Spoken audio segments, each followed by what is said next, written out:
नमस्ते, स्वागत छ SP कुजिनमा। अचार हामी सबैलाई मनपर्ने परिकार हो। आज फेरि पनि मैले हजुरहरूको लागि अर्को अचार, खाँदेको मुलाको अचारको रेसिपी लिएर आएकी छु। आशा छ हजुरहरूलाई मन पर्नेछ। रेसिपी पुरै जान्नको लागि भिडियोलाई स्किप नगरिकन अन्त्यसम्म हेर्नुहोला। च्यानलमा नयाँ हुनुहुन्छ भने च्यानललाई सब्स्क्राइब गरिदिनुहोला। आउनुहोस् अब खाँदेको मुलाको अचार बनाउन सुरु गरौँ।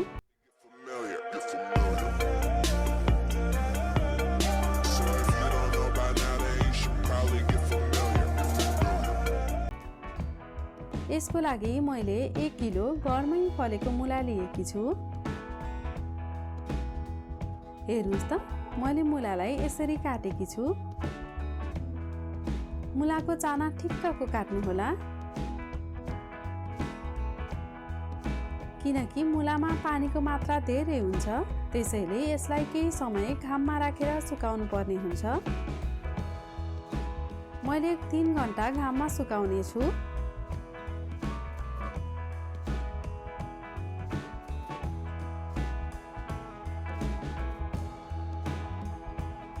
हेर्नुहोस् त, अब यो काटेको मुला अलि ड्राई भइसकेको छ। अब यसलाई बनाउन चाहिने सामग्रीहरू पनि हेरौँ। यसको लागि मैले लिएकी छु बेसार, नुन, धुलो खुर्सानी, तोरीको तेल, हरियो खुर्सानीलाई मैले चिरा पारेकी छु, तोरी, धनिया र अन्त्यमा जिरा।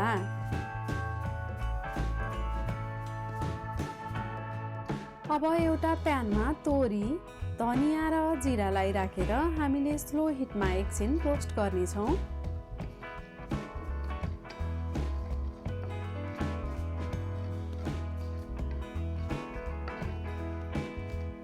यसलाई हामीले पछि ओखलीमा राखेर कुट्नेछौँ। त्यसैले यसलाई अलिकति मात्र रोस्ट गर्नुहोला।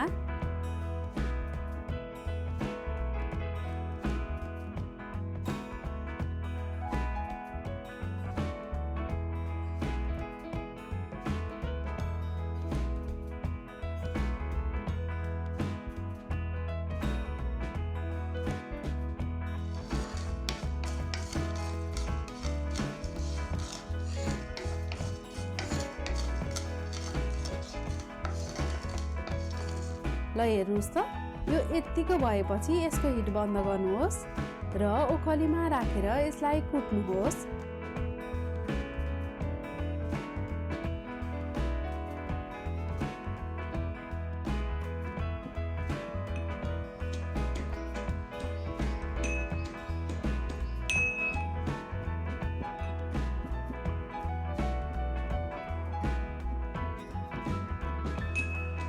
यसलाई धेरै मसिनो पनि नगर्नुहोला। हेर्नुहोस् त, यत्तिको भए हुन्छ।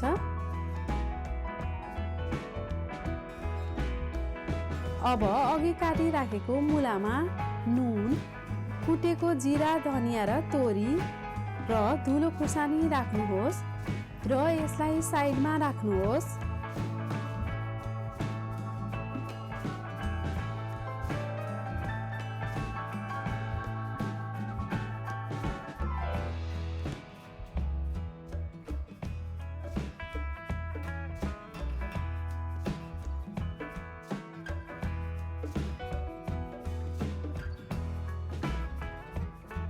अब यो अचार छान्नको लागि एउटा प्यानमा तोरीको तेल तताउन बसाल्नुहोस्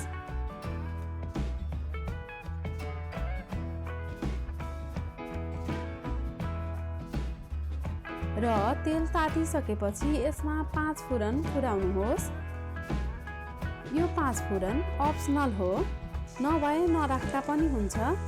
यसको ठाउँमा हजुरहरूले मेथी मात्र पनि राख्न सक्नुहुन्छ।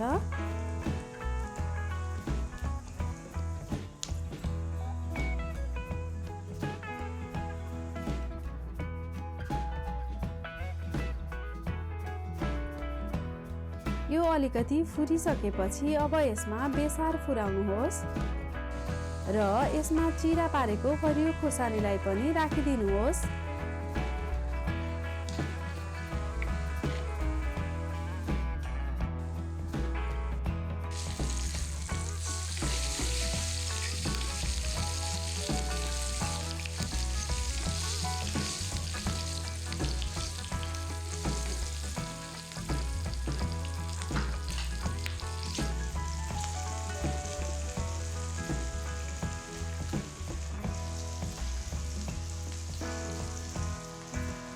यति गरिसकेपछि साइडमा राखेको मुलालाई यसले छानिदिनुहोस्।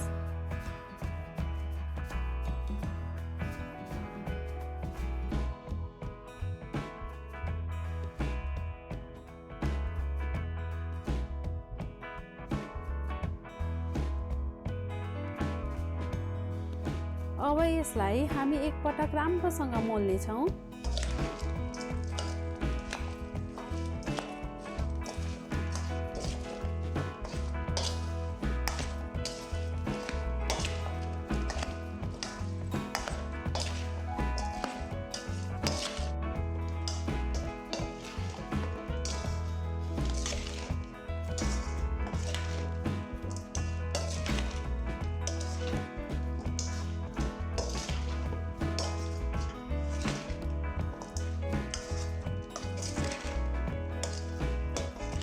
हेर्नुस् त मुलामा मसला राम्रोसँग लागिसकेको छ।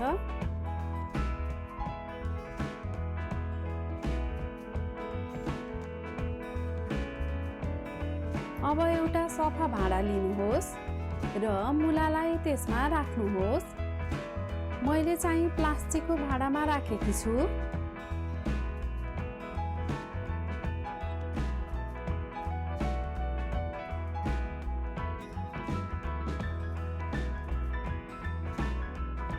हामीले यसलाई खाँदेर भाँडामा राख्नुपर्ने हुन्छ।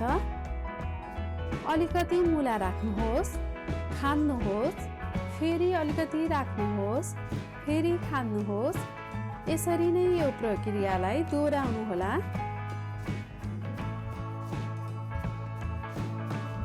ल हेर्नुस् त मैले यो डब्बामा मुलालाई खाँदेर राखेकी छु।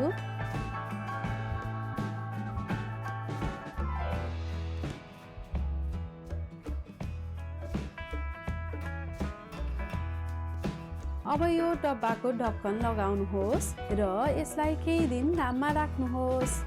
यो अहिले नै खायो भने त्यति मिठो हुँदैन, त्यसैले यसलाई अमिलो बनाउनको लागि कम्तीमा 1 हप्ता जति घाममा राख्नुपर्ने हुन्छ। 1 हप्तापछि खाँदा यो साह्रै मिठो हुन्छ। यदि तपाईलाई यो भिडियो मन परेमा हाम्रो च्यानललाई लाइक, कमेन्ट, शेयर अनि सब्स्क्राइब गरिदिनु होला। सब्स्क्राइब गर्नको लागि सब्स्क्राइब बटनमा क्लिक गरेर नजिकै रहेको बेल आइकनलाई पनि दबाउनु होला। धन्यवाद।